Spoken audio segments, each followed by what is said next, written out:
The Speaker of the House canceling all sessions for next week. That's a fresh sign that the government shutdown is not close to being settled. I'm Courtney Cole. And I'm David Wade. Every day we hear both sides, Democrats and Republicans, saying that the other party is at fault. But who are voters believing? WBZ political analyst John Keller has the answer.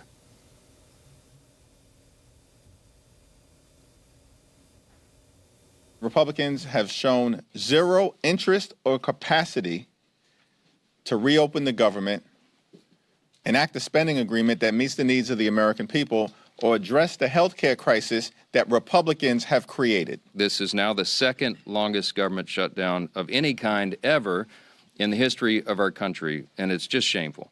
Democrats keep making history, but they're doing it for all the wrong reasons. Two different versions of reality, but in the end, the one that counts belongs to the voters. And with shutdown stress growing as it closes in on the all-time record of 35 days, it's begging an important political question. Which party stands to take more of the blame from voters? According to the latest survey of more than 1,300 registered voters by the respected Quinnipiac poll, it's a close call overall, with 45% blaming the Republicans, 39% pointing to the Democrats. But look past the partisans to declared independents, and the gap mushrooms, with 48% holding the GOP accountable compared with just 32% blaming Democrats. And the gender gap is bad news for the Republicans, with women blaming them by a 15-point margin, while men are just 5% more likely to blame the Democrats. It's a terrible poll for Republicans. Tim Malloy is a Quinnipiac poll analyst. You do wonder what's going on in the back rooms, if there are back rooms, about how to right this ship. So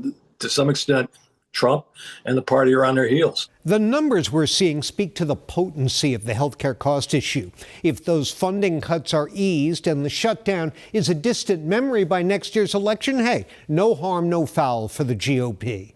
But they ignore the message of the polls at their own political peril. John Keller, at large, WBZ News.